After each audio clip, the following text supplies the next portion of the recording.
The Rescue Princesses. Chapter 10. The Grand Ball. Allie brought a feast of pancakes and maple syrup up to Emily's room that morning.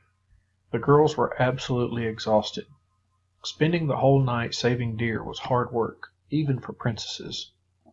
They sat around a little table, wearing gold-trimmed dressing gowns and tiaras, munching on pancakes and drinking tall glasses of peach juice. King Goodland had been astounded when they gave him the trap, and was shocked to hear that Duke Raven had shut the castle gates to try to stop them from rescuing the deer. Emily hadn't realized that his twinkly eyes could look so angry. "Thank goodness for you four brave princesses. I would never have believed Duke Raven could do this if you hadn't shown me this horrible thing," he'd said, turning the trap over. "There will be no more traps in Mistburg Forest. I will figure this out once and for all." Then he had marched angrily away. Shortly afterward, Duke Raven's carriage sped down the driveway and off of the castle grounds. The Duke's face frowned from the carriage window. "Look, Duke Raven's leaving!" cried Emily, leaning over to look out of her turret. "I bet King Goodland threw him out of the castle," said Jamenta. "Good! That saves me from having to do it," said Lulu, taking another pancake and a large helping of syrup. The others giggled.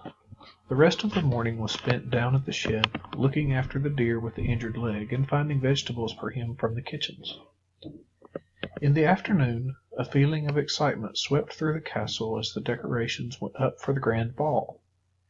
People rushed up and down the stairs with banners, golden tablecloths, and enormous bunches of roses.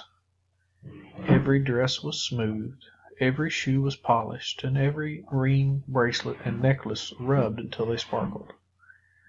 The princesses met up in Emily's room in their ball gowns. The orchestra downstairs had already started to play, and the melody drifted right up into the west tower.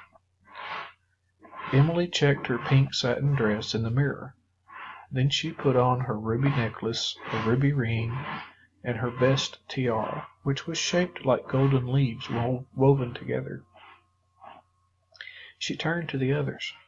"You know, we make a really great team." "That's because we're really good at animal rescues," said Lulu. "We're rescue princesses." The other princesses smiled. "There must be lots of animals around the world that need our help," said Clarabelle. "You're right," Emily agreed, her hazel eyes shining. "If only we could get together to save them. But how can we call on each other? We won't be together all the time." Jamenta looked thoughtful. "Maybe there is a way. I haven't tried it out yet, but I have an idea that could help us." Just then a trumpet fanfare sounded. The ball was about to begin. They climbed down the spiral stairs to the banquet hall together. Emily's long red curls bounced as she stepped down. Her pink dress with its red flowers shimmered in the light. She glanced at her friends, looking perfect in their ball dresses and tiaras. No one would ever have thought they'd used ninja skills or scrambled over the castle fence the day before. Jamenta wore a straight dress of dark green silk decorated with beautiful golden thread. An emerald necklace hung around her neck, and she had brushed her dark hair till it shone. Perched on her head was a tiara, bejeweled with beautiful onycha crystals. Clarabelle had to be careful not to tread on her pale blue dress, which had a wide skirt that hung right down to her toes. Her golden hair was loose, and a sapphire gleamed around her neck, matching the sapphires in her tiara. Lulu wore a shorter dress of bright yellow, dotted with sequins, and a necklace with a beautiful yellow topaz. She stepped down the staircase swiftly, her black hair braided into tiny plaits and pinned up beautifully under a bright golden crown. Emily's stomach began to gurgle as she continued down the stairs. There were so many people that she would have to greet and curtsy too. The room below was crowded with kings and queens from all 20 royal families. They wore ceremonial robes and cloaks in every shade, from the brightest red to the deepest blue. Suddenly the orchestra seemed deafening, and dozens of crowns glinted in the dazzling light of the chandeliers. Emily took a deep breath. As the princesses reached the bottom, the four princes, Olaf, George, Dinesh, and Samuel, came over to stand next to them. They were also old enough to be presented at this year's Mistburg ball. The kings and queens began to form two long lines, taking the younger princes and princesses to stand with them. Emily watched a little princess, maybe only 4 years old, clinging to her mother's hand as she moved to her place in line. When the kings and queens were ready, two long lines of royalty stretched out from the staircase. The princesses exchanged a look. This was the moment they had all practiced for. They would have to walk between those lines and curtsy and speak to every single grown-up. They had to show that they could act exactly the way a princess should. Emily took a deep breath and stepped forward.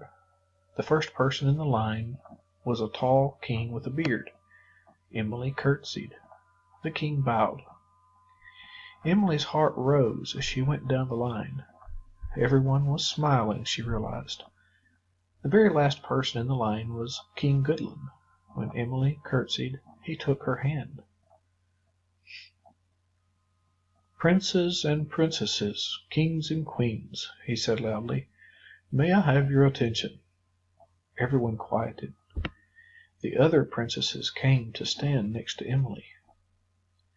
"We are very proud of all our young people, but I have something special to say about these 4 princesses." He smiled at Emily. "We can see that these young ladies walk and curtsy beautifully, but today they prove that they have much greater talents than this. They showed us how to be brave, inventive, and kind to other creatures. They have saved many deer from terrible harm. I can only say how grateful I am to them and how delighted I am to have them here. They will always find a warm welcome at Mistburg Castle." The kings and queens burst into applause. "Now," continued King Goodlin, when the clapping finished, "let the grand ball begin." The orchestra struck up a fast tune which sent Emily's feet tapping. She and the other princesses danced and laughed under the sparkling light of the chandeliers. Trays of strawberry juice and fizzy cherryade were brought around, together with plates of iced cupcakes decorated with sugar crowns. Emily noticed Prince Samuel trying to take 5 cupcakes before Queen Trudy pulled him away. Emily twirled and swirled until her head felt light and her feet tingled. She smiled to see King Goodlin joining in. He even tried to teach them his favorite dance move, called the Mistburg Funky Chicken. Prince Olaf came past, moving to the music. "Hey, did you really rescue all those deer?" "Yes, we did," replied Emily. "That was really brave," said Olaf. "Want to dance?" "Maybe later," Emily smiled, twirling away toward her friends. "Emily," said her mom, taking her to one side, "your dad and I wanted to say how proud we are of you. You did the right thing telling King Goodlin about those traps, and you've made some lovely friends. We should ask the other princesses to come and visit Middingland soon." Emily beamed. "Thanks, Mom. I'm sure they'd love to."